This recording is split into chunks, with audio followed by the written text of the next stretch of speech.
13th. Welcome everybody to this new lecture in the course Intro to Psychology. As the whiteboard shows, we will be talking about human development. One of the most fascinating topics in the course because it has to do with the way we became what we are in adolescence and adulthood and how we understand the process in cognitive terms, in emotional terms, in behavioral terms. And this is because we have to decide what theories to embrace, what perspective to account for, and what is the theoretical, the philosophical background that justifies such choices. In this lecture, I will do my best to cover the most important theories on one side and clinical or social application of developmental psychology. But of course, in just one lecture, there is no way that we can cover all the intricacies and the layers of these fascinating fields. If you are interested in the application of psychology and the development from all this perspective of what makes us human, I strongly encourage you to sign up for the more dedicated courses, more specifically human growth and development, developmental psychology, and the clinical psychology application of child and adolescent psychology. Those are all fascinating fields. And to some extent, one thing that I would like to stress here is the more we understand where we come from as children, the more we understand where we are going to do and where are we going to be as adults. Now, I mentioned this in the past, especially when we talked about analytic psychology, psychoanalysis, psychopathology, psychiatry. I mentioned the fact that childhood experiences, as well as prenatal experiences, some theoreticians, philosophers, and researchers would argue, have a very strong role to play in our development. Now, from the psychological standpoint of view, this is pretty straightforward. We mentioned the theories by Rand, by Jung, by Freud, etc. But also understanding the biology, the neuroscience, the sociology, and the psychology of human development, it's really an fundamental part of every type of clinical intervention we are going to do if we want to understand not just things such as childhood experiences, adverse childhood experiences, PTSD and trauma, but also to foster and nurture a more balanced way to exist, a healthier way to be self-integrated. So there are multiple models, some of which will appear to you as, if not completely opposite, at least juxtaposed in a way that will lead to very different considerations. So we will not necessarily embrace any specific theory here, but it is my duty to illustrate to you what the current state of affairs is in the general application of developmental psychology in all of these areas. So without further ado, let's begin with the first slide. All right, so main elements of developmental psychology, we could say. We will start from the theory, and then we will see how that plays into parenting, pedagogical aspects, and clinical psychology in general. We will start from childhood all the way to late adulthood. Main elements each theory of human development should contain. There's a big debate, and I'll do my best to illustrate the philosophical and counter-philosophical arguments for these theories. Appropriate explanation of human behavior, mental activity, and direction of change over the lifespan. We need to understand why we behave like that, what are the neural underpinnings, psychological structure, and which direction we are taking. We'll see that this is associated to plasticity, both in terms of neuroplasticity, neurogenesis, but also in terms of accommodation, assimilation, etc. Description of the mechanisms versus processes at the base of each developmental change, okay, because we need to monitor what is happening. Definition of the relevance of early experiences, childhood, teenage years, young adulthood, for later development, and we'll see whether it is appropriate to divide development in all these stages. Important concepts are canalization and plasticity in the first case, effect of experiential repetition, and adaptive reorganization. We'll see that just as much as those elements were important when we talked about language development, this is true for multiple aspects of developmental psychology. Now, of course, this is only a lecture on development.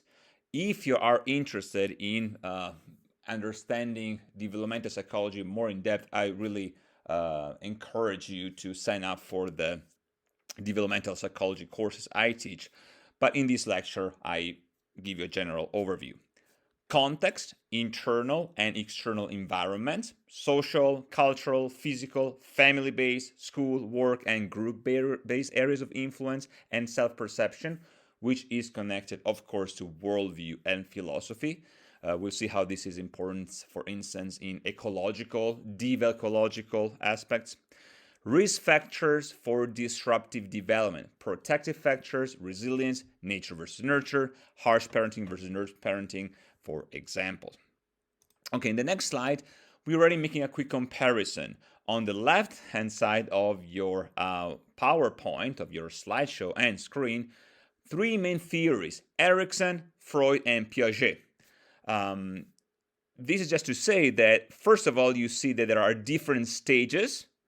This is not because, Erikson's children grow older, Freud in between, and Piaget only reach adolescence, but because there are different perspectives that define what a theory actually is. And those three researchers took on a very, very different theoretical framework. On the right side, you have some elements of research. Longitudinal studies, same participants studied repeatedly at different ages. Cross-sectional studies, participants of different ages studied at the same point in time, and sequential. Several similar cross-sectional or longitudinal studies conducted at varying times. This is how we know what we know about the development of psychological and physiological factors. We need to understand how to construct a study.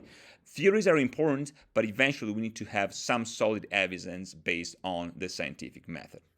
In the next slide, we will describe the stages and periods of development. As I mentioned, the big debate is whether each stage is a stage on its own, completely separated from the following stage, or whether the development is more, let's use the term fluid for now. We'll see that we have different perspective and different labels for that. But in general, this slide presents a assumed perspective. Prenatal stage, from conception to birth. So a person is a person from conception to birth. Then infancy and toddlerhood, from birth to 2 years. Early childhood 2 to 6. Middle childhood 6 to 11. Adolescence 11 through 18. Early adulthood 18-40. Middle adulthood 40-65. Late 65 years till death. Now, an important concept to understand is that labels such as teenager or generations X, Y, Z do not apply outside of the Western world, even more so to the United States. Okay. First of all, the term teenager is defined by the very presence of teen, right? So 18, 17, 16, etc., right? The numbers are not counted the same in other parts of the world, which simply means that it's a United States perspective on development. There's nothing specific happening that defines teenage years as opposed to before or after. That's precisely why we should use adolescence as a term, which is much more scientifically based and universal. The same thing for Generation Z or boomers. This is something that applies to the United States because the social aspect play a major role. Okay, so you cannot claim that the same development, culturally and socially speaking, is found elsewhere. Now, of course, there are some universalizing, globalizing elements. Think about the role of social media. But it's a false presupposition to think that a person that nowadays is, let's say, 30 years old or 50 years old in the United States will think and behave just as a 30, 40, or 50 years old in Europe or in Africa. Okay, a very important concept to keep in mind when we talk about generational gap, generational culture. Okay, it does not apply elsewhere. All right, next slide. Period and key events. Besides social and cultural factor, we need to understand what happens biologically speaking. Those are the building blocks, all right? So, germinal period, 2 weeks, fertilization and implantation, start of placenta. Embryonics, 6 weeks, groundwork laid for all body structures and internal organs. Fetal, 30 weeks, growth and finishing quote-unquote phase. Important thing to keep in mind is that in terms of the labels, we are talking about the same core. Now, if you think about germinal, for instance, where does germinal come from? It's really a Latin term, which is sprout or bud, right? Germen. And the same can be said about related terms. So this is somewhat artificially constructed. It is an evolution predicated upon specific biological key events. Let's continue. When we're thinking about what else is observable, 2 things to consider. Newborn reflexes that in an evolutionary biology, evolutionary psychology perspective have an adaptive value, survival, evoking interaction from caregivers, and motor development. We do test them in order to see how the nervous system of the baby is responding to external stimulation. And on the other side, in terms of monitoring the overall health of the baby, of the child, we have the APGAR scale. The APGAR scale stands for appearance A, pulse P, grimace G, activity A, and respiration R. This assesses the physical condition similar to what patients' values are in older patients, right? When we monitor heart rate, for instance, right? And heart rate is there, respiratory effort, reflex irritability, muscle tone, and overall color. And then you have a scale 1 to 10, 7 or better, good physical condition, 4 to 6, the baby needs assistance, 3 or below, serious dangers, which requires emergency medical attention. So to some extent, you see the same patient vitals as in adults, but then you have other things that are specific to children. So in developmental psychology, those are things to keep in mind when we think about what it means to have a healthy development, okay? Yet again, we need to understand and provide scientific evidence for what is considered normal and should be considered normal, because values above, dangerously above and dangerously below what is considered normal can be in itself life-threatening. What else can we say about solid science, observation, and physiological changes? Body growth. What to expect? Now, there are variations. Yes, there are variations that we can observe, but in general, those variations are less predicated upon everything else that happened afterwards, developmentally speaking. So, a newborn, you should expect in the U.S. system, or the metric system, right, 20 inches long on average for height and 7.5 pounds for weight. At the end of the first year, about 32 inches, which is represented by 50% greater than at birth. And in terms of weight, the child triples in weight to 22 pounds on average. And by the end of the second year, 36 inches, 75% greater than at birth, and the weight quadruples to 30 pounds on average. Now, when we think about how to discuss what we know in terms of the theories of development, how did it all begin? And we cannot skip culture, society, and philosophy. One question may be, are children born healthy and then they become progressively less healthy, which in psychological terms could mean mentally healthy and then unhealthy because of the influence of society, for instance? Or is the opposite? Children are born with an intrinsic, let's call it, problem or issue that eventually can be monitored and ameliorated, improved by the virtue of sociocultural development. There are so many philosophical perspectives here, and I just want to be mindful of the fact that this is a course in psychology. So only two authors, two psychologists, one from Great Britain and the other one from France, John Locke and Jean-Jacques Rousseau. Both consider early modern social contract theorists, and both promote reason and freedom as essential components of political societies. So you already see here that there is an influence of what, in the case of John Locke especially, would have become the Age of Enlightenment, and in the case of Jean-Jacques Rousseau, a full result of the development of such revolutions in France. John Locke was a forerunner of behaviorism and believed in the so-called tabula rasa, this blank slate, right? The tabula, where the ancient Romans used to write their notes, their writing, etc. This blank slate. He also believed that development was continuous. So not discontinuous, not like as different stages, like separated gaps, right? It was continuous. It was based on nurture. He stated that children were born with nothing at all, and all kinds of experience will shape them. He stated that also the importance of rationality in the context of parenting, for instance. And so this is one of the most important aspects in the philosophy of John Locke regarding what psychology would have become, especially when we think about learning and behaving, okay? And there is an element of empirical discussion. In the context of Jean-Jacques Rousseau, instead, he was considered to be the forerunner of maturation beliefs. So no longer tabula rasa, but maturation. He believed some important points.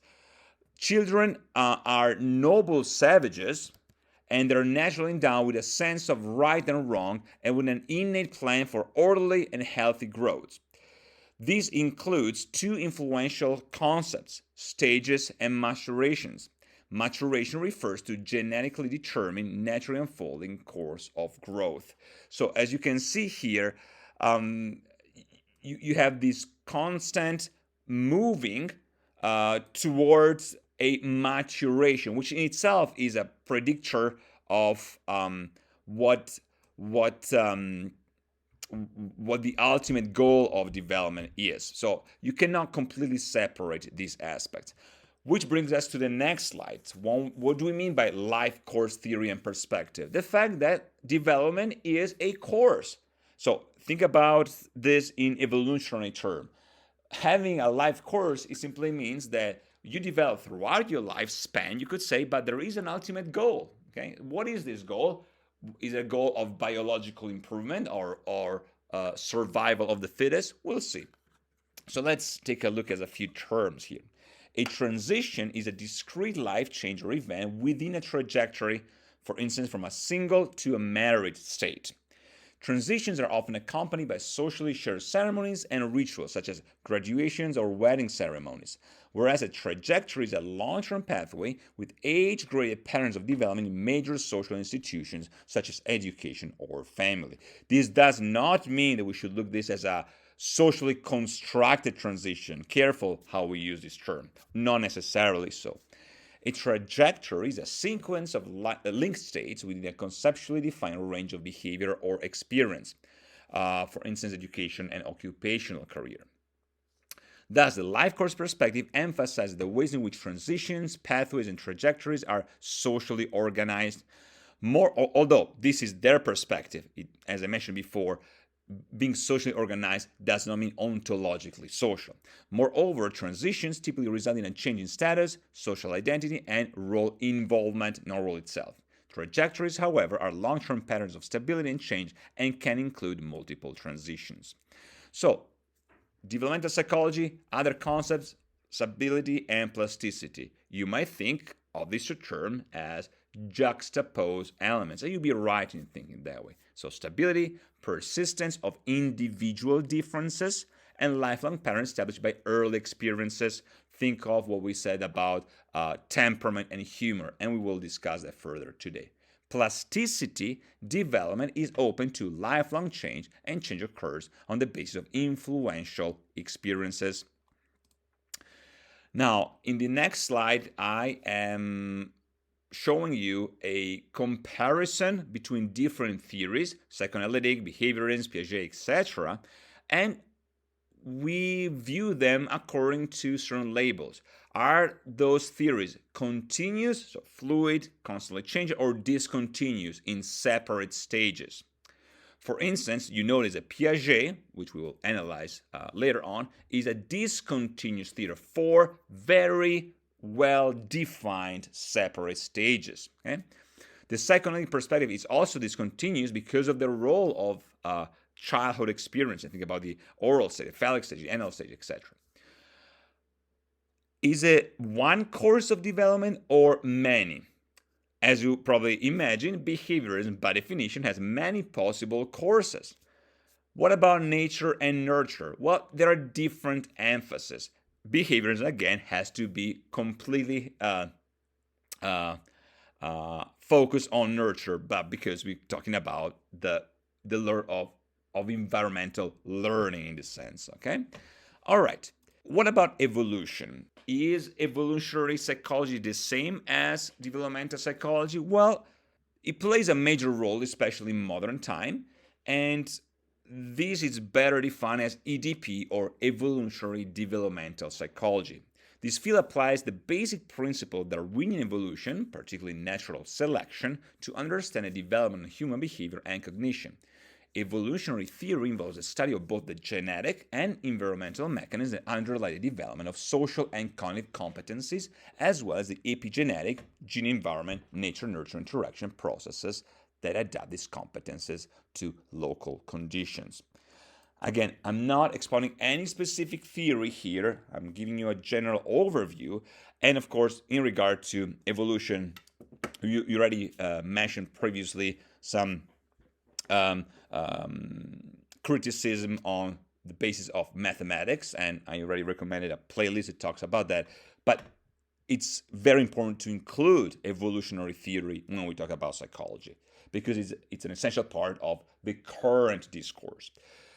So, since we're talking about Darwinian evolution, we have natural selection, extinction, and adaptation as fundamental concept. Natural selection is pretty straightforward. It operates by organism reproductive success, quote-unquote fitness, from one generation to the next, and varies amongst members of a species, which in turn is a determinant of variability and genetic mutation.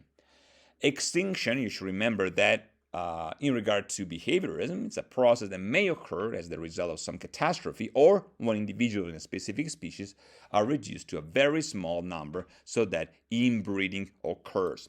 And finally, adaptation, a process that underlies evolutionary change, expressing a specific characteristic that enables members of a species to thrive in a particular environment. All right. Building blocks.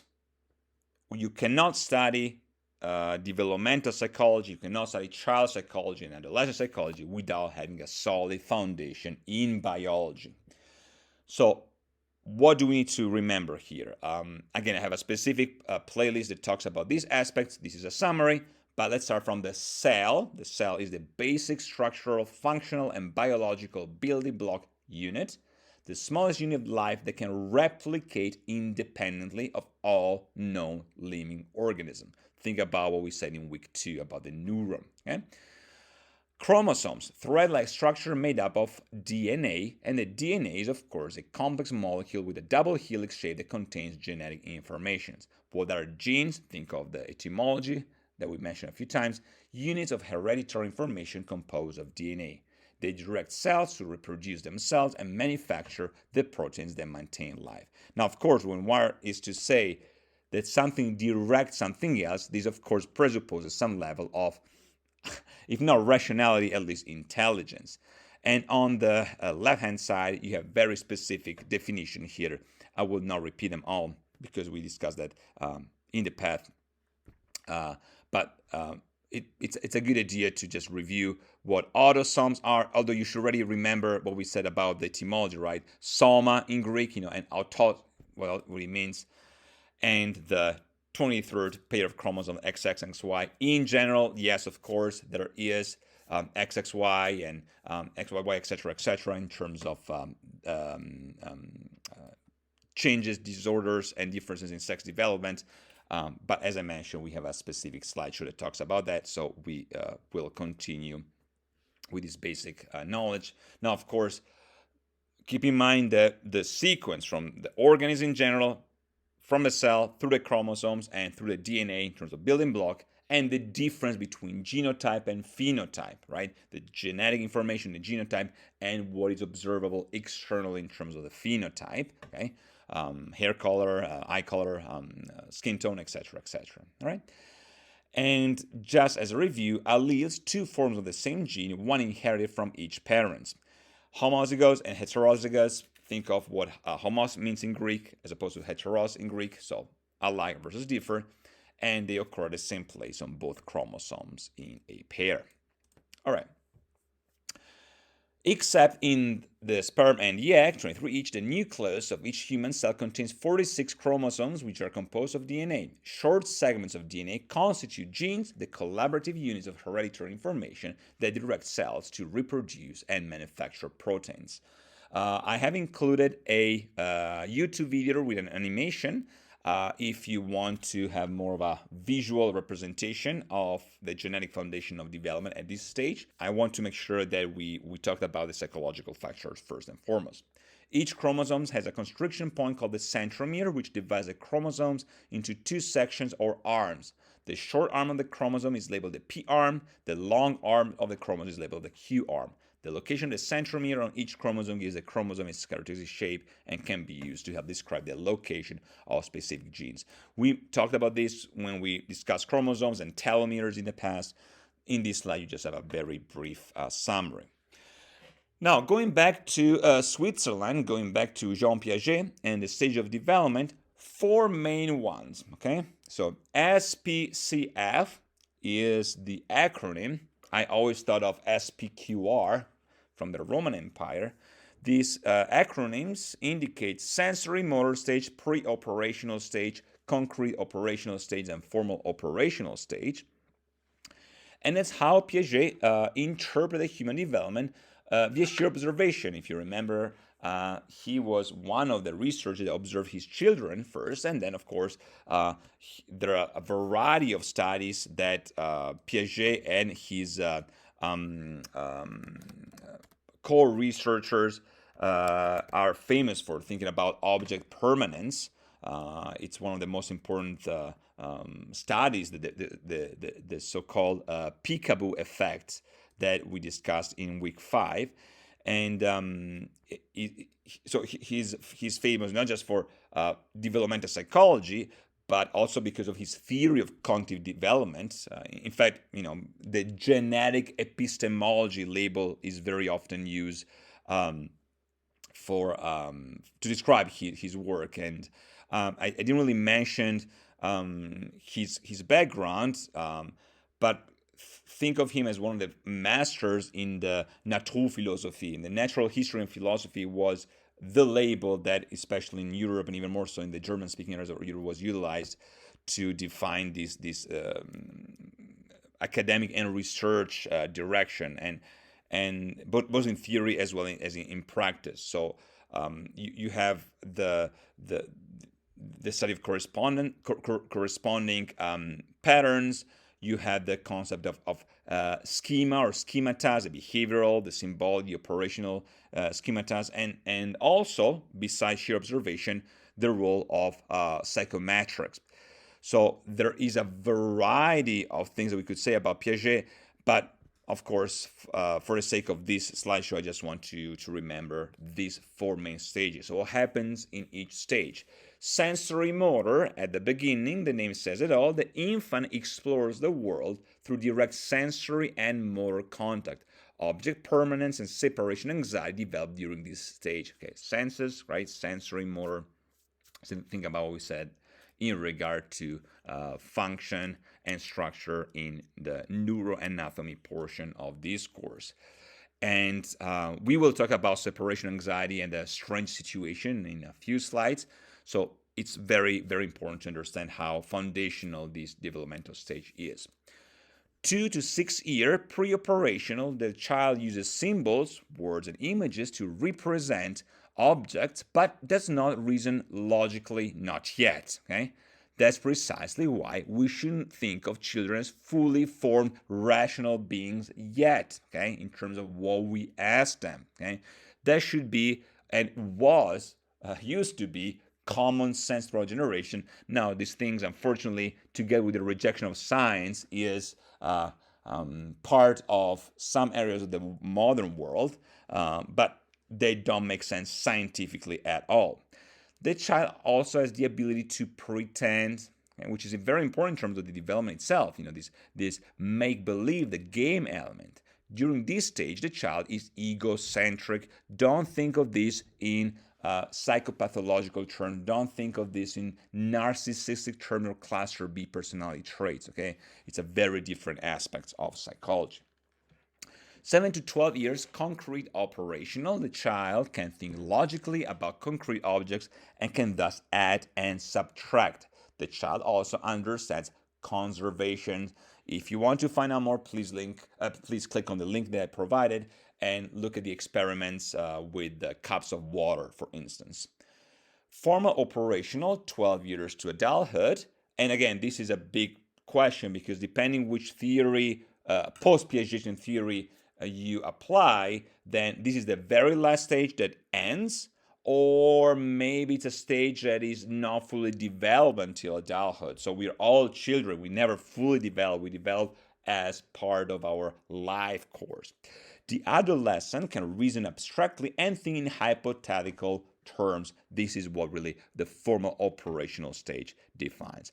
Now, there's so much more to say about Jean Piaget, to the point that we could really spend more than just one semester, but a whole, I would say, course in psychology only on Piagetian developmental psychology. But at the very least, keep in mind the terms in the next slide. The triple A schemes: adaptation, assimilation, and accommodation, and this movement from equilibrium and disequilibrium. Let's start with the first AAA. Adaptation, building schemes through direct interaction with the environment. That's how the child learns. Assimilation, using current schemes to interpret the world, those boxes that we mentioned before when we talk about experiences and language. And accommodation, creating new schemes and adjusting old ones to better fit the environment. Keep in mind that children are not small adults, but they are indeed young scientists. That's how they interpret and understand the world around them. How does that happen? With this movement, cognitive equilibrium, steady, comfortable state in which children assimilate more than accommodate, and cognitive disequilibrium, state of discomfort and rapid cognitive change in which children shift from assimilation to accommodation. You could use physical exercise as a metaphor to understand these cognitive processes. There is an element of discomfort, of pain for muscle growth, because you keep stimulating, in this case, cognitive growth. And that's a really good way to view this. Now, we're not talking about rationality only, we're talking about making choices. And the next slide talks about Lawrence Kohlberg's theory of moral development. Another big debate, which I will not fully address in this course.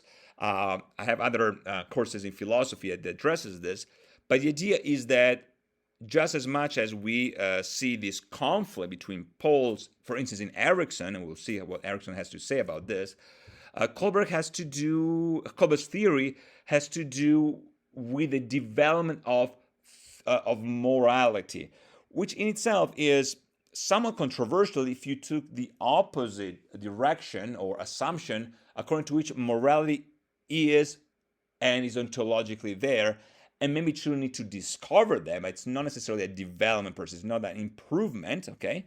But let's just take a look at the difference between the first level, obedience and punishment, and the 1-2 self-interest.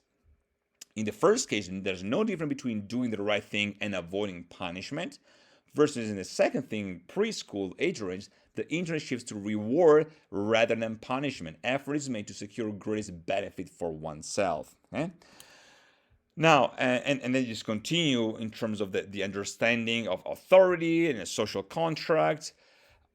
The ultimate or the last stage, universal principle that hopefully a person will achieve in adulthood, defines morality as based on principles that transcend mutual benefit. Now, whether you want to take a very utilitarian, socially constructed perspective according to which it's just an evolution of the ego or the self, or whether you want to agree with some more, I would say, better based philosophical conceptualization according to which morality is there and needs to be well based and discovered. Kohlberg is one of the most important psychologists in regard to the conceptualization of the social order, or the fixed rules, and the social contract aspect of morality. All right, but as you can see here, there is a direction and there is an improvement, an orientation, okay? And also the fact that there are the fixed roles slash fixed rules are also part of this direction, a very, very important understanding that it's also the basic of the social contract in general and the role of democracy, for instance, right? The social order. I mentioned democracy because we're talking about that in the current state of affairs, but in terms of the authority in the hierarchy, that could also apply to other forms of government. Another direction, the information processing perspective or theory, how individuals make sense of the great amount of information that is present in their environment, how they analyze texts in order to perform them effectively, how they translate their analysis into plans for actions, how they implement their plans. What are the strengths of information processing theory? Well, it provides precise accounts of how children and adults tackle many cognitive tasks. Now, of course, the focus is on cognition, as you can imagine, more than, for instance, emotion, right? Limitation in theory lacks insight into non-linear cognition, for instance, imagination and creativity. And I also add a few descriptors here because when we think about cognition, we cannot fully separate that from attention and memory, executive functions, and theory of mind, especially from a philosophical standpoint. So the ability of also understanding where another person is coming from, feeling someone else's shoes, and also understanding how this fits into, how can we say this, into the perspective that a person has on the very and the very role of other people's beliefs, for instance, right? So mental states and experiences, the capacity to understand others people's perspectives in practice. That's the theory of mind, and it's essential, as we mentioned in week 10 and 9, really, when we think about psychopathology, psychiatry, and clinical psychology. If you think about autism, for instance, or attention deficit hyperactivity disorder, etc., etc. And of course, this is also entirely based on philosophy, right? Think about I don't know, attribution theory in social psychology, or theory and simulation theory, but it has a direct application into clinical factors. All right. Next slide, learning and pedagogy. Contemporary approaches to student learning include constructivism and direct instruction. So this is one of the areas where psychology is used to better prepare teachers and even social workers and administration in schools to foster learning, foster creativity, promote an inclusive and nurturing environment for children to develop. But of course, there's always debate. And as you can imagine, constructivism has a very solid philosophical foundation. And so it does deconstruction, deconstructivism. I mentioned, of course, Derrida as a philosopher, but also the whole French school of Camus and Sartre and the postmodernists, etc. But in very practical terms, in the classroom, what is the difference? Well, in constructivist perspectives, teaching learners construct their own understanding rather than having it delivered or transmitted to them, right? Learners use their own experiences to construct understandings that make sense to them. New learning depends on prior understanding and is interpreted in the context of current understanding, not first as isolated information that is later related to existing knowledge. You build, right? You construct. In direct instruction, instead, the teacher assigns a central uh, um, explanation, modeling, and opportunity provided for practice with feedback. The goals are understanding, logic behind skills, automaticity, and skills that are overlearned to the point that are used with little mental effort. And transfer, something learned at one time, is applied later in another setting. Okay, so the building progressively versus giving you the instruction and direction as you build, for instance, or assemble a piece of furniture, right? And or a car, for instance, right? So this modeling, this is not completely separated from what we will see in the next slide, but also in regard to Albert Bandura, observation and modeling. But it's just two different directions to take into account. Social historical theory, this, of course, in itself connected to Marxism and the Frankfurt School. One main authors, Vygotsky, we mentioned his work multiple times as the author of the ZPD and scaffolding, right? So the main focus is that children are entrenched in different sociocultural contexts, and their cognitive development is advanced through social interaction with more skilled individuals. So to some extent, it's modeling, right? You learn through scaffolding. There are things you can reach on your own because of your current understanding, and you don't need assistance. Then you need some help, and then you overstretch, and some things are out of reach at this stage, right? So he believed that there is an active role that children play in their learning, right? It's one of the cornerstones for constructivism for obvious reason, right? So the ZPD, zone proximal development, is entirely based on this assumption. Similar and yet more from a social perspective, the bioecological or ecological system theory. Two authors I mentioned here, Uri Brofenbrenner and a former colleague of mine, Larry Shelton at UVM, that are both influenced by Vygotsky, of course. And the general idea is that we develop in a series of systems. This slide actually presents you with a very simplified notion of the child at the center and their immediate proximity, family, the daycare center, the doctor, etc., which is representative of their microsystem. And then you move outside, and you have the mesosystem in between, from the Latin right, meso, mesos, right?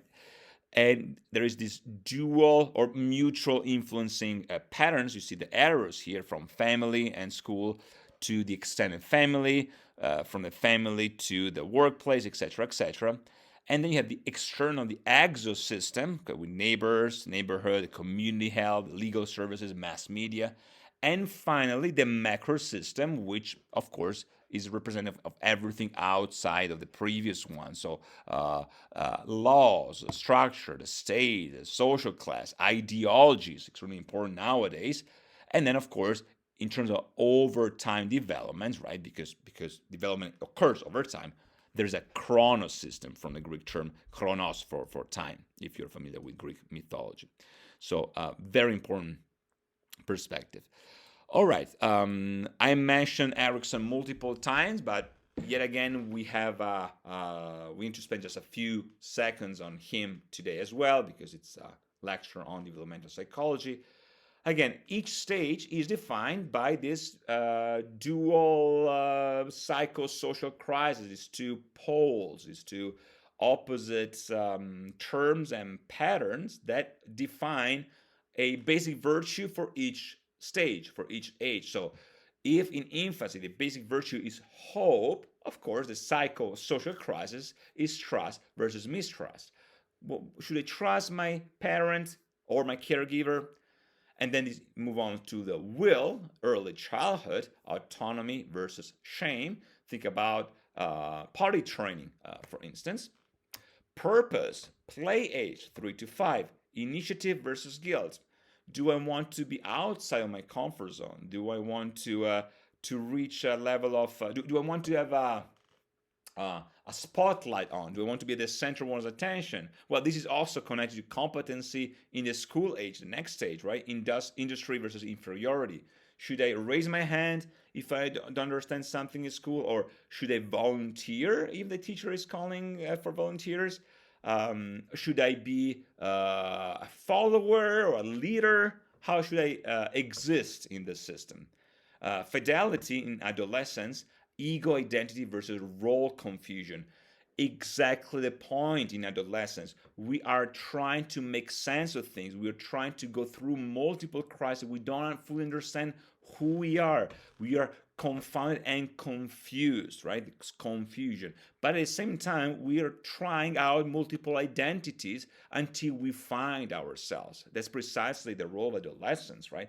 And there are also problematic aspect to it, because adolescence is also very much connected to impulsivity, and we'll see how that plays into sociocultural issues and personal issues, psychopathologies, and even delinquency. Love, one of my favorite one. Who does not love love? The basic virtue in young adulthood. Again, keep in mind that the numbers here vary, but 18 to 40. Intimacy versus isolation. Love is also self-sacrifice, right? So not just in a sexual sense, but also in a sense of planting the seed, having some roots. Do I want to compromise my independency? Do I want to share my heart with another person? Okay, there is a risk, but I'm trying to make this psychosocial crisis solve in an alchemical sense, one could say, on the basis of the basic virtue of love, which turns into care in adulthood, generativity versus stagnation. You start to lead by example, right? You want to generate maybe offspring in a biological and family sense, but also leave a mark in your life, as opposed to feeling stuck in your life and not really sure what you're supposed to do, kind of this existential crisis, right? Is this the midlife crisis? Well, to some extent it is. And of course, wisdom, the basic virtue in maturity, ego integrity versus despair. In the latter case, if you look back and your inner split takes hold of you, despair. We mentioned this word in week 1. There's this Verzweiflung, we would say in German, when there's two pairs that are not paired. There's no assignment, there's no balance, there's no integration, and therefore there's a disintegration. The opposite, if you feel that you're done what you're supposed to do in life, you're in the right place at the right time, and so on and so forth. A wonderful theory, the one by Erickson, which is also predicated upon his own experience. If you remember what we said about his own life, right?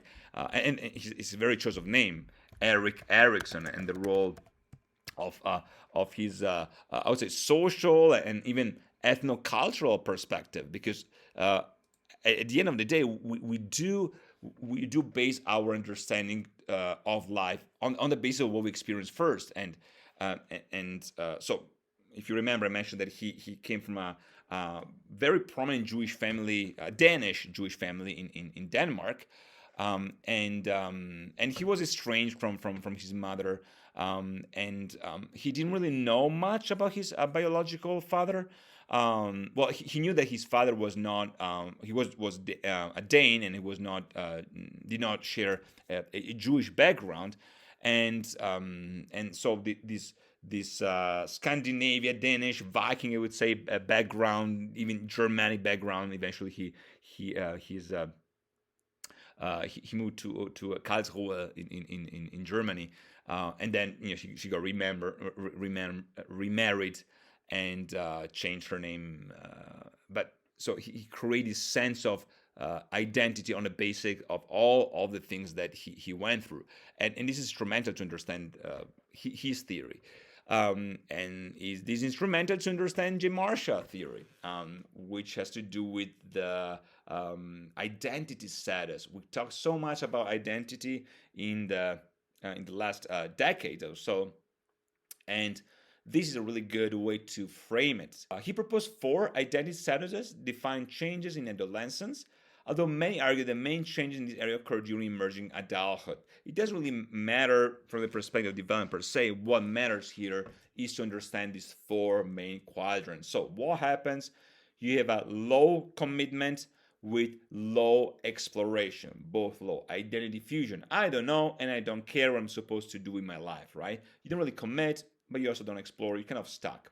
What happens if you have a high commitment but low exploration? Foreclosure. I've made a choice without thinking, and that's very often precursor of identity crisis and life crisis, because you have too much commitment without thinking about it at all.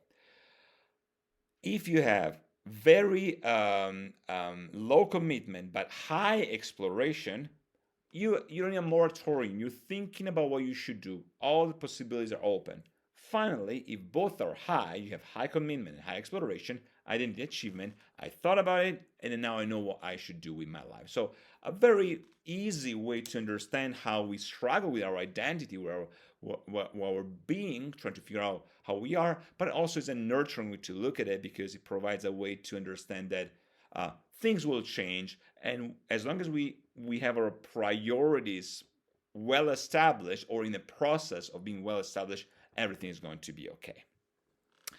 The next slide, Jeffrey Arnott and the transition from adolescence to adulthood. Main question, what does it mean to become an adult? And I was thinking of actually adding this as part of your homework, but of course, I'm lucky enough to have students from all sorts of life with different backgrounds and different ages, so perhaps I will do the next semester, but you tell me what it means to be an adult. One of the basic contribution of Arnott was this concept of emerging adulthood, right? So this transition where a person is not quite an adult yet, it's not done being an adolescent, it's morphing things. So what does it mean? Well, there is change. So it's an age of identity exploration, instability, self-focus, feeling in between, and also an age of possibilities. Possible criticism, as I mentioned at the beginning of this slideshow, the fact that not every country, not every culture sees this development in the same way. And being a baby boomer in the US does not translate to be a person of the same generation, let's say in, I don't know, Burkina Faso, Benin, or Togo, for instance, right? So it might be culturally based. All right, so we went from childhood to adolescence, and now we talked about challenges and impulsivity. So earlier we talked about, for instance, why children are progressively more and more rational and moral being, and that's why we can only trust them so much without helping them and modeling the behavior and leading by example. Same thing, even more so for adolescents, because we are not fully adults yet. We are still trying to figure out the world. And if you remember, from a neurobiological standpoint, it makes total sense. Think about what we said about cortical areas, the prefrontal cortex, and the limbic system, as communication. But in these two images here, the research is pretty clear.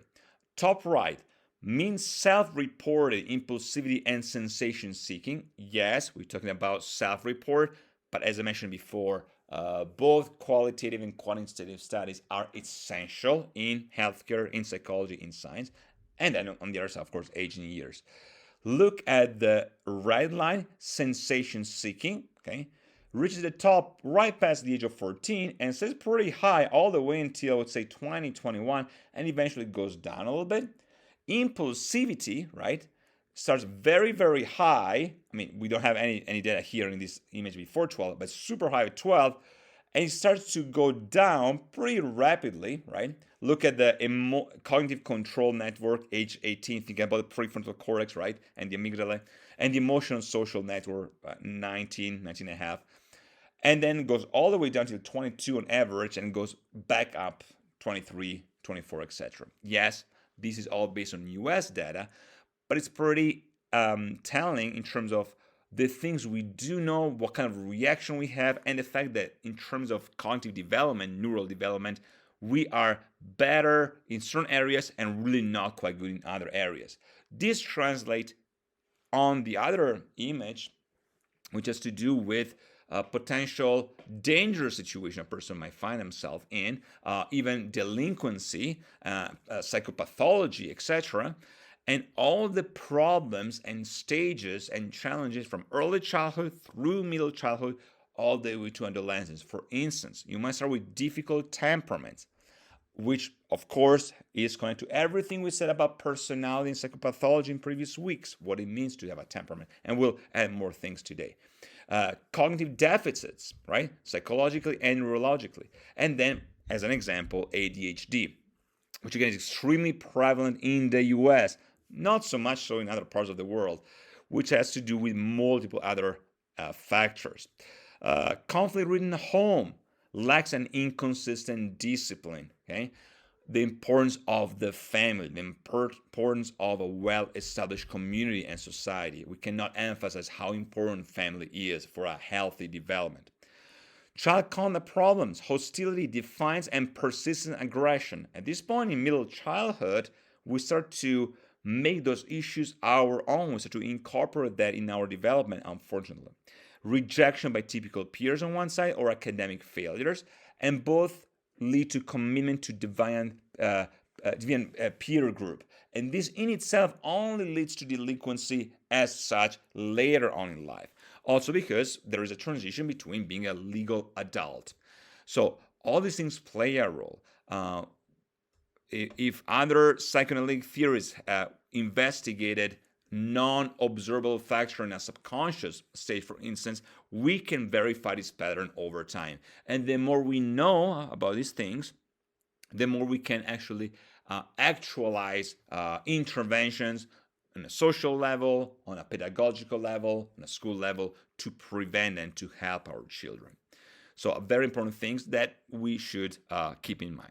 One of my most favorite psychologists ever, the psychologist with a very difficult name, Csikszentmihalyi Robert, because in Hungarian, in Magyar, you put the last name first. The concept of the flow, the creativity and interest as fundamental concept for development. Yes, we need to have children explore the world, being creative. As an adult, we need to keep learning how to, so to speak, be in the flow, right? If you have too many challenges, but you're not really skilled, you will experience an increased level of anxiety. You cannot cope with it. But if you're too skilled, either because of your job or emotional, and you don't really have challenges, you will end up being bored. So the balance is obtained by always moving back and forth, okay? You cannot predict everything in life, and life will throw things at you. So you start from a balanced perspective. You increase the challenge, you feel some anxiety, and then you develop more skills. And then from there, you might have more skills for what you need. You feel boredom, so you're ready for the next challenge, and so on and so forth. A very good way to interpret development, this time not just from a cognitive perspective, but also from an emotional perspective, emotional intelligence. A wonderful work by Michael Csikszentmihalyi in psychology. Another name, Robert Heckhurst.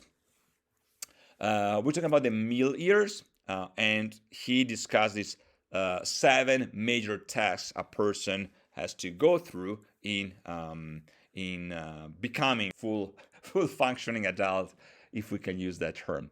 Accepting and adjusting to physiological changes, for instance, such as menopause, okay, biological things.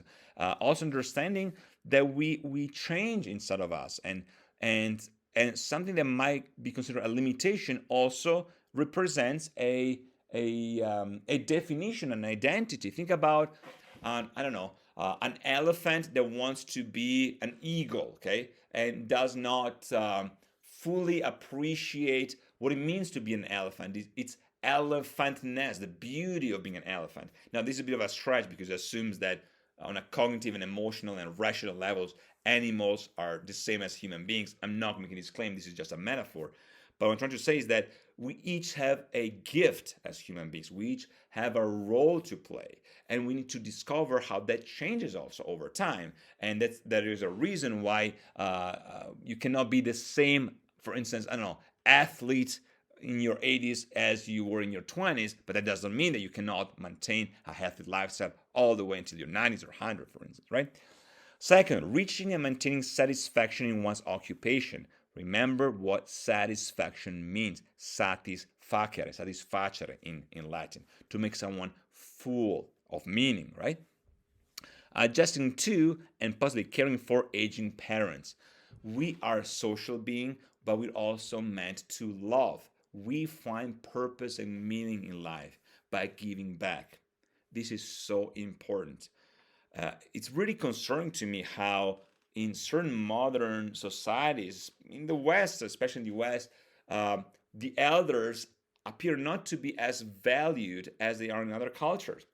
It is not a burden, or rather, it's a yoke, a burden that should be taken on with a higher purpose. There's nothing more important.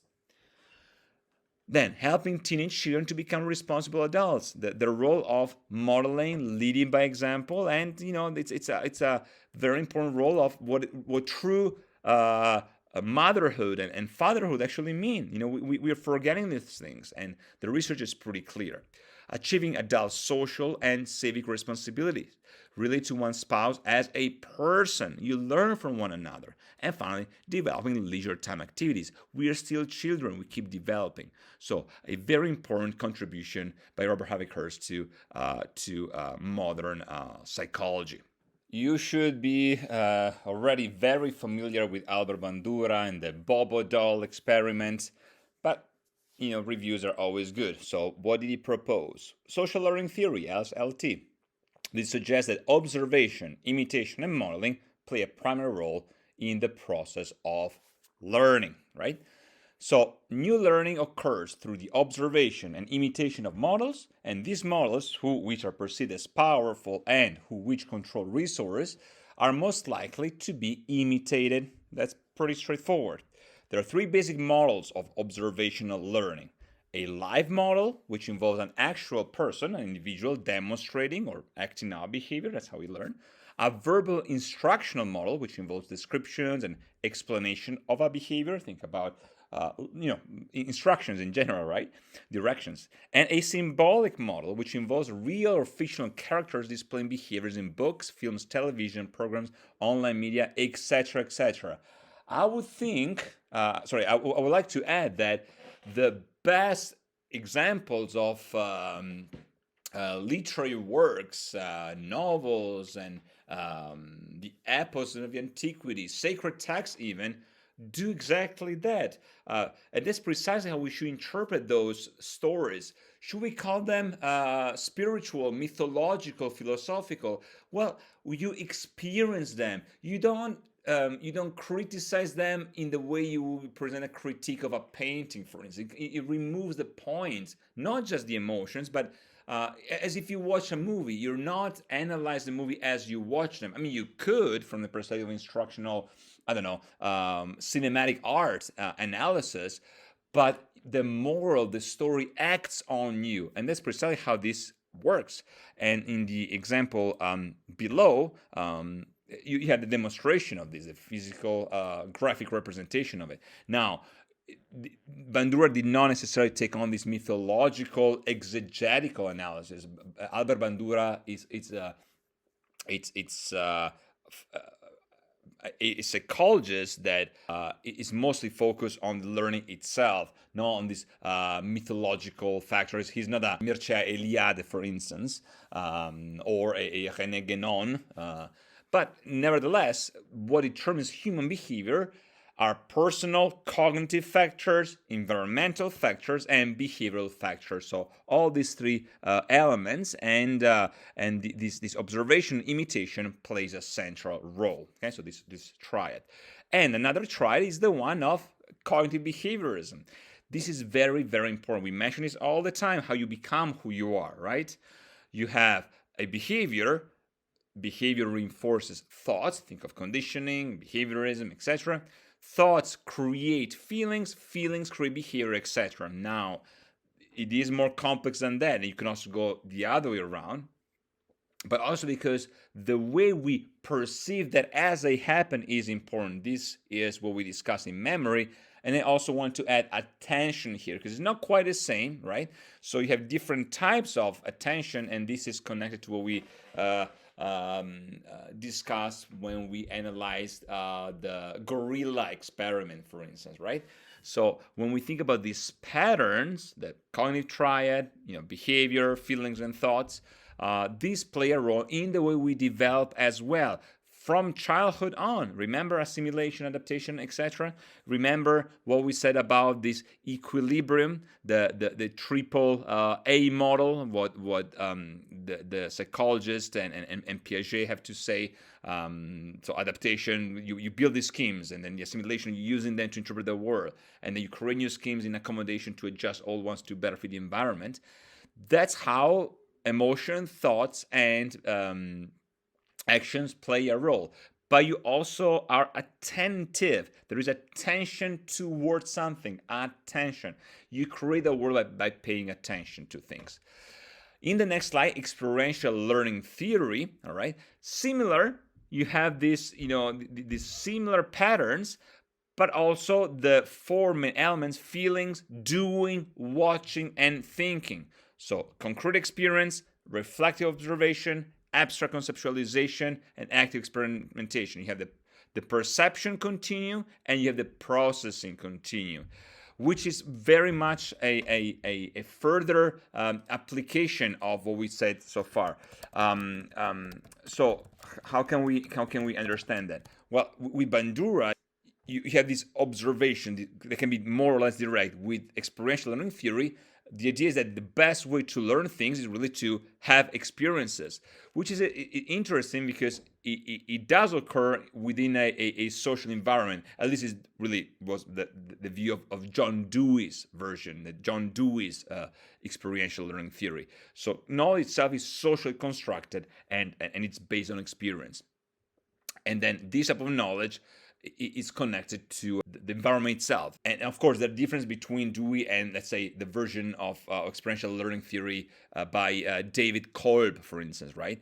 But in any case, the learning by doing, the experiential element is essential, which is kind of pun intended. It's existence over essence, essence over existence. Think about what we said about the existentialist philosophers we just mentioned a few minutes ago, right? And you can also view this as hands-on learning. All right. Let's continue with philosophy. A few more things to go back and see how that can be better interpreted. All these researchers and authors we discussed so far. Philippe Ariès, in his book Centuries of Childhood, made the reading public aware that the conception of childhood that varied across the centuries, and that the very notion of a child we now realize is both historic and culturally conditioned, right? As an example, he argued that in some areas, he mentioned medieval art, children could have been viewed as little adults. That we might misinterpret that, because very often, as I mentioned multiple times, the Dark Ages were in no way as dark as the following ages, like the quote-unquote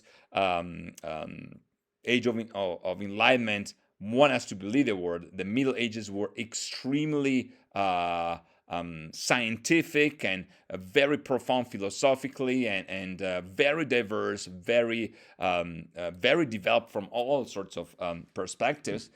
But also, yes, there is perspectives that see children as little adults, and it's precisely why we have this, I would say, very anti-scientific areas of the social discourse where we give far too many responsibilities and we burn our children in answering questions they cannot possibly be equipped to answer. Shlomi Shahar, by contrast, finds evidence that some medieval thinkers understood childhood to be divided into fairly well-defined stages. So it's very important to have this conversation, because there's always a label and a judgment toward what is occurring now, what could occur in the future, but also a rewriting history about the past, revisiting history, right? Which can be very problematic itself. Our children progressively becoming adults, stages, continues, discontinues. Let's talk about Piaget. Piaget claims that his subjects, Swiss children in the first half of the 20th century, were animistic in their thinking. Margaret Mead presents evidence that Pacific Island children were not, for instance. So what does it mean to have this animistic perspective? The way we utilize being alive, for instance, a child states that an inanimate object is alive, okay? You have to be careful, like I don't know, a pillow or a car or a stone is alive. This is very important to understand that we should not view that as underdeveloped, because animism, anima, the belief that inanimate objects are capable of actions and have lifelike qualities, it's not something that is part only of childhood experience or child developmental stages. Think about how the role of this being animated is presented and perceived in cultures different from a Western or Western-centric culture. Think about Japan, for instance. So we need to be very, very careful how we view this. It's very similar to what we said last week about magical thinking. Dynamic system theory, this is as connected to psychology as it is to mathematics, to translational science, epidemiology, etc., etc. A few names: von Bertalanffy, Rappaport, Boulding, Ashby, Margaret Mead, we already mentioned her, and Bateson, from the mid-late 1800s all the way to the 1950s. What does a dynamic system theory or system theory study? Well, the structure and property of system in terms of relationship from which new properties of wholes emerge. There's a transdisciplinary aspect, right? There are theoretical principles from ontology, philosophy of science, etc., etc. And you could say that dynamic system theory plays a role in the way we view all these theories together, especially from an ecological standpoint. And I would say even from a psychotherapeutic perspective, which is what we discussed last week in the previous one, think about family and group psychotherapy, all right? All right, so the social context, but what about the person itself? What about the child himself or herself? The next slide, temperament. We talked about the theory of humors. We talked about Avicenna and Galen, and the Unani, the Persian, the Greco-Roman world, and Hippocrates. But in more modern times, what kind of model do we have? We have the Thomas and Chess model, the Rothbard's model, and the concept of reactivity and self-regulation. And then, as we can see, how this plays a role into attachment. So Thomas and Chess divide children into categories labeled in a very straightforward way. Easy children, difficult children, and slow to warm up children. And outside these three main categories, you have the unclassified children based on their temperament, versus in the model by Rothbard's, the reactivity and the self-regulation are connected to the way the child works within the environmental social context. And I didn't include it here, but there are different dimensions: the non-aggressive negative affect, the aggressive negative affect, the effort for control, extroversion, effort for control, so attention, activation control, inhibitory control, surgency, high intensity pleasure, low level of shyness, low levels of fear, negative affectivity, irritability, frustration, and then affiliativeness, affiliation, perceptual sensitivity, and pleasure sensitivity. So there are different ways to understand that, but the temperaments in practice are really reactive disposition that can be influenced by the child environment. That's how usually we view the term of temperament.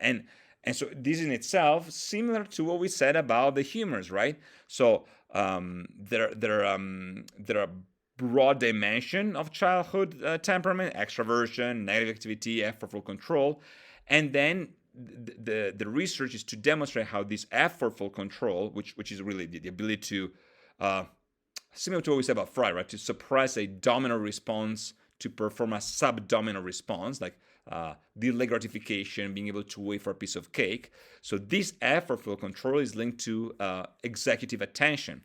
And of course, this is connected to what we said about Walter Mischel, for instance. All right, how about attachment? I would say that Bowlby's ethological theory is one of the most cited in psychology. Begins with innate signals that keep parents nearby, and over time, affectionate bond forms. Yeah, pre-attachment, attachments in the making, clear-cut attachment, separation anxiety, and formation of reciprocal relationship. Now, how do we define this in how can I say this in research terms, right? Well, one of the most famous examples in psychology is the so-called strange situation, which was this laboratory procedures, semi-structured laboratory procedures that was used to describe how the infants were able to see the primary caregiver and understand whether they were safe, right? And that was it was research, really, an experiment by Mary Ainsworth, and it was in the 1970s that this really started to be more understood. So and there are different situations, and the whole thing was really like around 20, a little more than 20 minutes. So the parent or a caregiver really came to this room, this experiential room that introduced the experimental room, and then they're alone, and then the parent does not participate, and the child is playing, kind of exploring the environment. Then there's a stranger that enters the room and then talks to the parent, and then goes to the infant, approaches the infant, and then the parent leaves. So there's the first separation episode. So the strange behavior is geared to that of the infant. And then there's a reunion. The parents greets and comforts the infant and then goes back out, leaves again. Then there's a second separation episode. The infant is now alone. And then the continuation of the second separation episode, the stranger enters and gives behavior to that of the infant. And then you have the second reunion episode where the parents enters, says hi, greets the infant, picks up the infant, and then the stranger leaves, right? So what are we studying here? What can we observe in this according to the Ainsworth model? Well, how much the child is exploring, how much the child is playing really in the environment. So it's the amount of exploration. What happens, how does the child behave when the parent leaves the room, the mother really in the experiment, what kind of reaction? And is there any amount of anxiety when the child is alone with this person that the child does not know, this stranger? And then how you observe the child's reunion and the related behavior when the mother comes back, right? So you have 4 patterns of attachment: secure, anxious, avoidant, insecure, anxious, ambivalent, resistant, insecure, and then disorganized, disoriented. And then you have, of course, attachment measures associated with that. So secure, 60%, insecure, avoidant, 15%, insecure, resistant, 10%, disorganized, disoriented, 15%. On the basis of the strange situation, many other research studies were developed, and among the most common one is the Q-score, which is this measure of attachment that you can still use to assess children and toddlers 12 to 48 months of age, and it's about 100 cards, attachment Q-sort, AQS. And each of these cards describes a specific behavioral characteristic of children between 12 and 4 months. So there are different ways to understand that, and it can also be used, not just in laboratory setting, but also at home or in daycare. All right. Now, since we talked about attachment, we talked about the role of the parent. How about parenting itself? How should we behave? Note to self: we always learning. I can say this as a parent myself, and this is similar to what we said about the research by Decci, for instance, right? And how that is similar but not quite the same as the Decci's theory. I'm talking about the SDT by Decci, the self-determination theory, right? That that is connected to parenting and socialization, internalization, development, and there are different ways to describe this type of parenting. Some version have 3 parenting styles, some has 4: permissive, authoritative, neglectful, authoritarian. And this is really the work by Diana Baumrind. And you have multiple principles like care, consistency, choices, consequences. And you also have the 4D of parenting: the directive, duration, discipline, and disengage. But in terms of the current research, again, somewhat Western centric, because it's really hard to define the terms and in a absolute way. Absolute meaning without any other social component. In other words, a parent might be considered very authoritative or authoritarian in certain cultures and be considered just, I don't know, average or even permissive in other cultures. So you always have to think of this in also social terms. So you have 4 main labels for a parenting style, and I put parenting quote unquote because it's really a United States thing to study parenting. We don't have the same equivalent terms in other languages. You are a parent. You don't perform parenting, in other words. But in any case, in terms of the research, an authoritative parent, an authoritarian parent, a permissive parent, or uninvolved parent. And in terms of how we describe that, the authoritative parent is the best of the best. He has authority without being a dictator, without being a tyrant, which is the trait of the authoritarian parent. The permissive, as it implies, is the parent that permits everything with really no major supervision or control. And the uninvolved parent is even worse, where there's really no involvement, as it implies, to the child's life. So you have acceptance, involvement, control, and autonomy. So the authoritative parent has high acceptance, very, very accepting of the child, is very involved. Control is adaptive. When I'm saying no, it's no, and I explain things. And the autonomy is appropriate to both the child, the task, and the situation. The authoritarian has really no acceptance whatsoever, very low, but the involvement is low as well. When I say no, it's no, and that's it. I'm not even want to hear you. The control is very coercive and very high, but the autonomy of the child is very low because there's full control.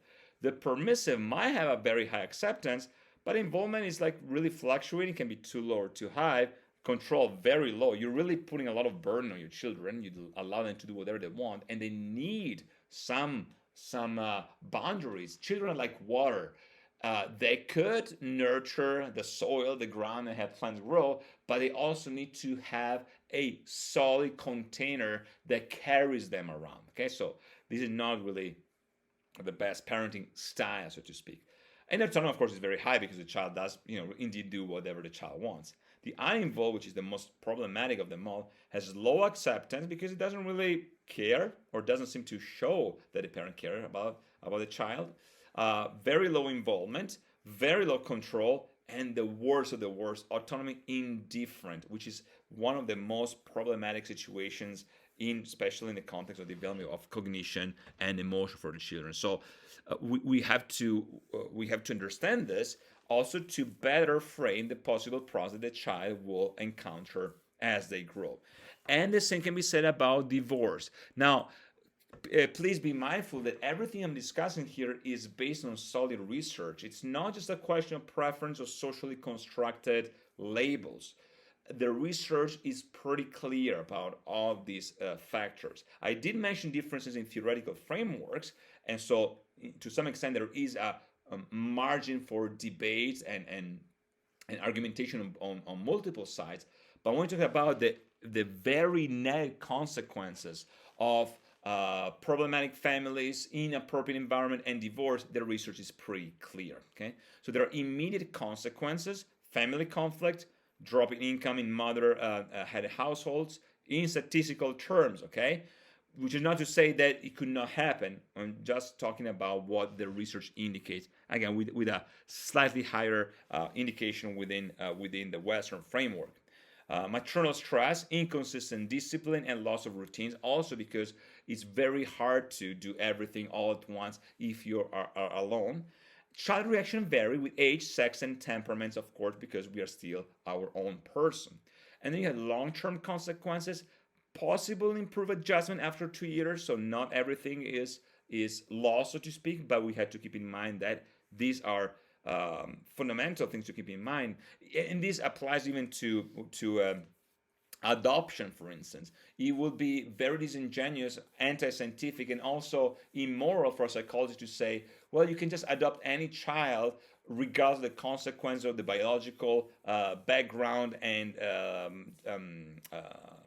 extremely early childhood experience the child might have had, because you might not be equipped to see what type of traumatic experiences the child might have witnessed, if nothing else. So it's information and knowledge. It's always the best. Okay.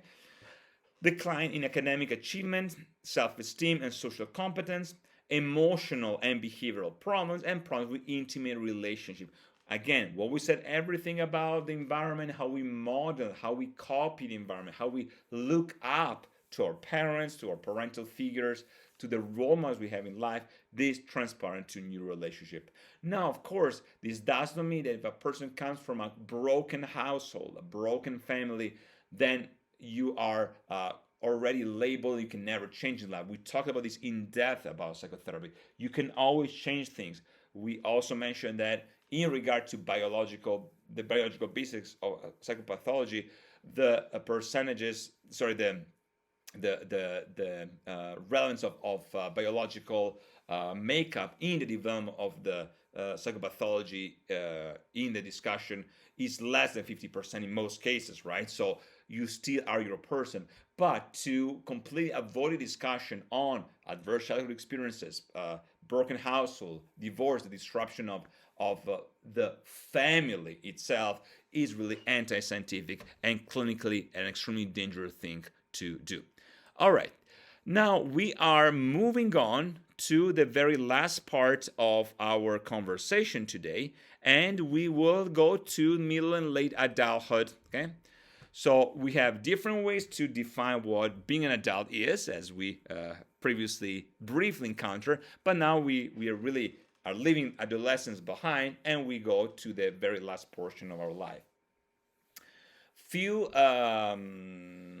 labels, few theories, few perspectives. Levinson's Season of Life, Robert Beck's Task of Ego Integrity, for instance. There are certain elements that are predicated upon tasks and perception. Early adult transition, dream guides decision making. For men, in the US, career achievements. Women very often split dreams between the career and marriage, and this idea of a mentor. There's an age 30 transition where men settle down and women are more unsettled, occupational relationship commitments. So there are multiple pools, again, in statistical terms. With Robert Beck, we talk about the test of the ego integrity, differentiation, affirming self-worth through family, friendships, community life. Body transcendence, emphasize cognitive, emotional, and social powers, and ego transcendence, face reality of death constructively. Efforts to make life more secure and meaningful, very important for younger generations. Think about what we said earlier about Erik Erikson stages, right? And this crisis, this concept of a crisis that guides us through life and then defines the new way to be ourselves, and so toward care and wisdom, right? So adulthood to maturity, so generativity and stagnation, and ego integrity versus despair in maturity. Now, maybe a few things to think about challenges. I only mention a biological, medical issue, Alzheimer, and then the perspective of beyond adaptation to life in men, where each decade has a specific label, specific variation, so to speak, to define these adaptation techniques, right? The coping strategies, which in themselves are connected to how can I say to this defense mechanism, In the 20s, intimacy concern, 30s, career consolidation, 40s, generativity, a term that comes very often, 50s and 60s, the keepers of meaning, and then 70s, spirituality and reflection. You reflect upon your life, right? Which is connected to what we could view as John Erickson has to say about the gerotranscendence, which is a term that she coined to describe what happens beyond ego integrity, right? This transcendental perspective and this orientation toward the highest self, and of course, I mentioned here the connection with Alzheimer in the next slide, because you have this progressive establishment of identity and balance, but you also, there might be a loss of identity and perspective because of the brain changes that a person is dealing with, and so there is a progressive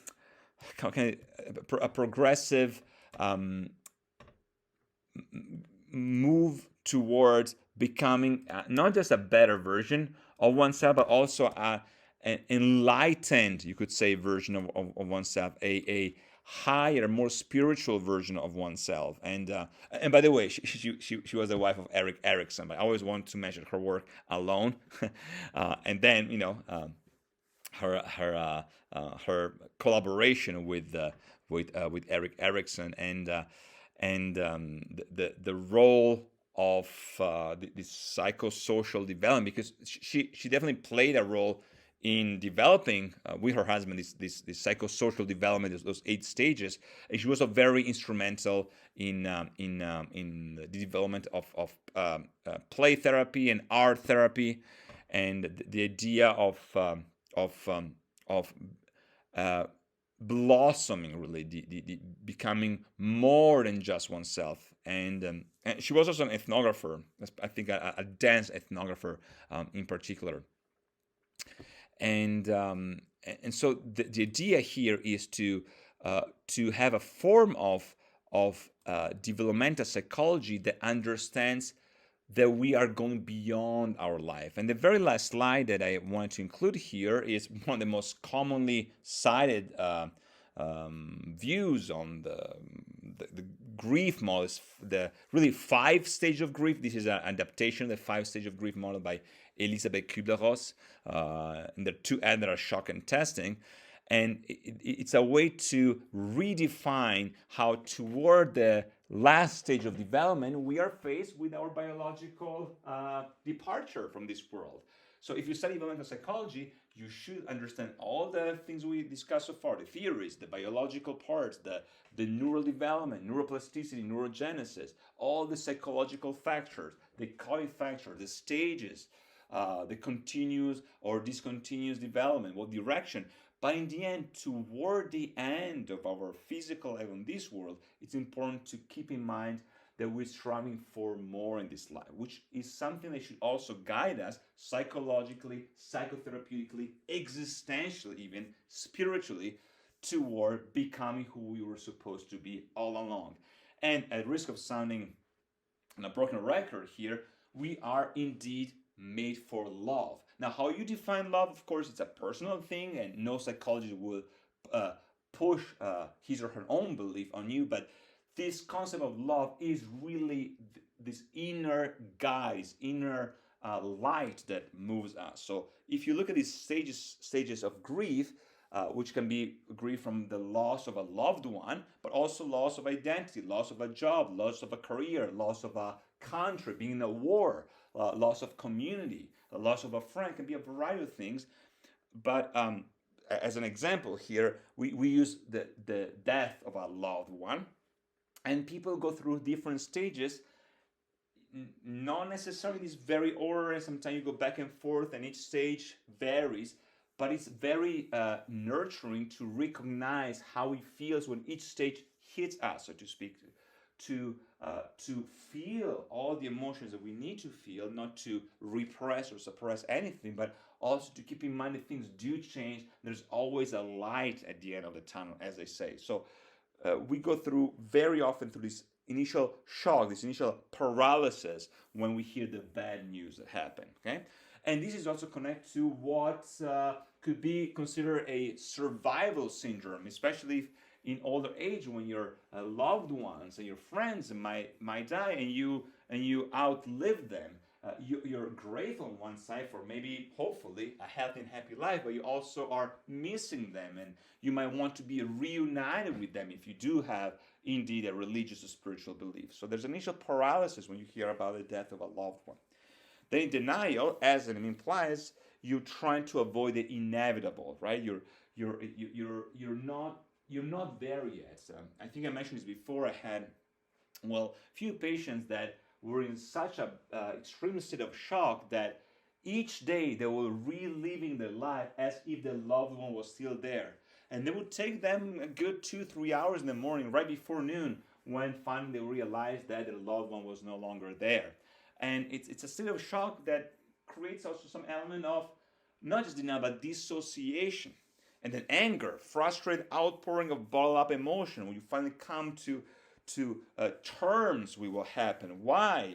And then bargaining, the seeking in vain for a way out. The bargaining, as I mentioned before, can be done in a more or less healthy way. Like, you cannot bargain for a person to come back to you, biologically speaking, because unless there is a miracle, the person will not come back to life.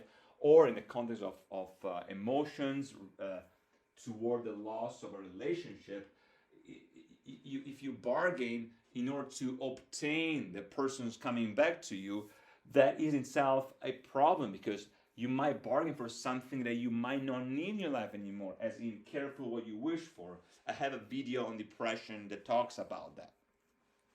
And then depression in itself, the final realization of the inevitable, and the fact that you should have those strong negative emotions in response to that, because otherwise that might be an indication of something more problematic, psychopathologically speaking, the fact that you don't react at all toward the bad news. So you should experience some level of sadness. Okay, and then this added stage here that's not present in the original model by Kubler-Ross, the testing, seeking a realistic solution, which could be viewed as a coping mechanism, but also some elements of rationalization and understanding what else to do. Not rationalization in a psychoanalytic terms, but more in a practical cognitive sense.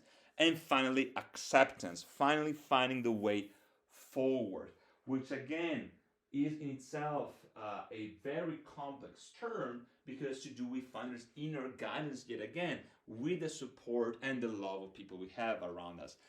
We could also argue that in the West, sometimes we are too eager to move forward, as if grief is something to be solved so that we can move on to the next task, which is this really not fully healthy, future-oriented perspective, very utilitarian and you could even say a materialistic and at the end nihilistic perspective, where we don't value every emotion as container of true knowledge. Not that we should trust only our emotion. We talked about this in week 4 and 5, but also toward the fact that we strive for something more, and the fact that the loss also separates us from being stuck in this world, so we can blossom again, just as a flower that saw the light once more.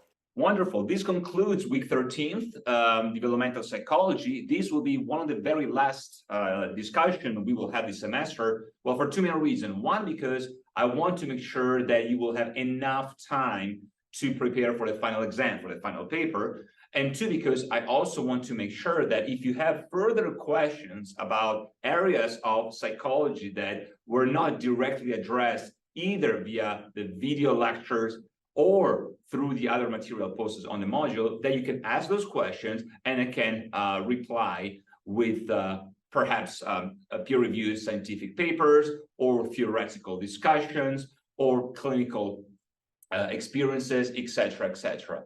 I want to thank you all for your attention so far. Again, 2 more weeks to go, of course. but this will be one of the last video lectures that we will cover. Also, since last week, we talked about the cognitive behavioral therapy aspect to clinical psychology and the so-called dark triad. I would also encourage you to watch a video that will talk about the application of this discussion into the current social context. Also to give you a general idea of how psychology is very much relevant to the social discourse, the political discourse, to the philosophical directions of society in general. So thank you very much for your attention so far. I'm always available via email if you have any questions, but otherwise we will see each other in week 14, and then we will be better prepared for the final paper and exam on week 15. Thank you very much. Bye-bye.